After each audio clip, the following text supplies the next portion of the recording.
মায়ামিতে এসে পৌঁছেছে Argentina football দল। স্থানীয় সময় বুধবার রাত 9:30টার দিকে ফোর্ট লডারডেলের টিম হোটেলে পা রাখে লিওনেল মেসিরা। এর আগে কানসাসে একটা অনুশীলন সেশন করে লিওনেল মেসি এবং পুরো দল। সেখানে আর্জেন্টাইন কোচ লিওনেল স্কালোনি একটা একাদশ নামিয়ে তিনি অনুশীলন করেন এবং সেই একাদশটাই হয়তোবা কেপ ভার্দের বিপক্ষে মাঠে নামাতে পারেন আর্জেন্টাইন কোচ। যদিও আমরা জানি কেপ ভার্দের বিপক্ষে মাঠে নামার আগে একটা অনুশীলন সেশন পাবে আর্জেন্টিনা এই মায়ামিতে, কারণ অন্য শহরগুলোতে যেখানে খেলেছে আর্জেন্টিনা সেখানকার সঙ্গে মায়ামির আবহাওয়া কিন্তু কিছুটা তারতম্য রয়েছে। মায়ামিতে এখন বেশ গরম এবং সবশেষ আর্জেন্টিনা যেখানে ছিল তাদের বেস ক্যাম্প কানসাসে কিন্তু এখানকার যে আবহাওয়া বা এখানকার যে তাপমাত্রা কিছুটা হলেও কম। মায়ামিতে ধাতস্থ হওয়ারও কিন্তু একটা বিষয় রয়েছে আর্জেন্টিনা ফুটবল দলের। মেসি এবং রদ্রিগো ডি পল আমরা জানি মায়ামিতে দীর্ঘদিন ধরে খেলছেন, তারা এখানকার আবহাওয়ার সঙ্গে অনেকটাই পরিচিত। তবে দলের অন্য সদস্যদের কথা বিবেচনা করেই কিন্তু একদিন আগে আর্জেন্টিনা দল এসেছে মায়ামিতে এবং এখানে তারা অনুশীলন করবে এবং অনুশীলনটা হবে কিন্তু লিওনেল মেসির চিরচেনা স্থানে ইন্টার মায়ামির যে পুরনো মাঠ রয়েছে চেজ স্টেডিয়াম, তার পাশে রয়েছে ইন্টার মায়ামি ট্রেনিং সেন্টার এবং সেখানেই কিন্তু অনুশীলন করার কথা রয়েছে আর্জেন্টিনা দলের।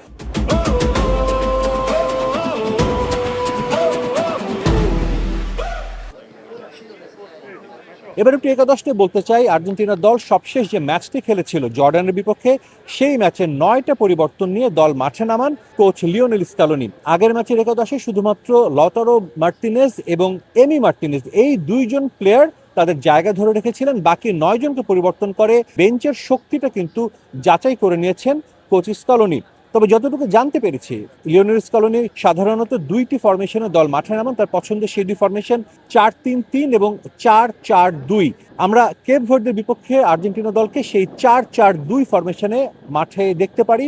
সবশেষ ম্যাচে ক্রিশ্চিয়ান রোমেরোর একটা ইনজুরি সংখ্যা ছিল, সবশেষ ম্যাচটা তিনি খেলেননি, মাঠে নামেননি। তবে স্বস্তির খবর, ক্রিশ্চিয়ান রোমেরো এখন পুরোপুরি ফিট, তিনি কেপ ভার্দের বিপক্ষে মাঠে নামবেন। এবং যে একাদশের কথা বলছিলাম কারা থাকতে পারেন একাদশে সেটাও একটু জানাতে চাই। অস্ট্রিয়ার বিপক্ষে যেই দলটা মাঠে নামিয়েছিলেন স্কালোনি সেই 4-4-2 ফরম্যাটে সেই একাদশটাই দেখা যেতে পারে কেপ ভার্দের বিপক্ষে ম্যাচেও।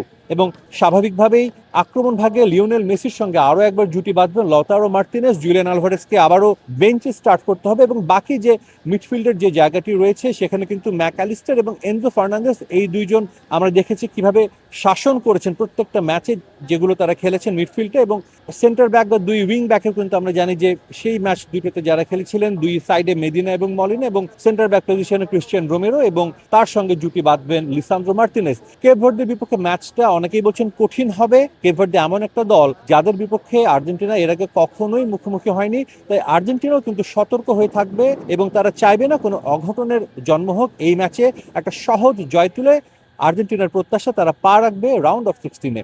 মায়ামি থেকে সাজিদ মুস্তাহিদ, সময় সংবাদ, যুক্তরাষ্ট্র।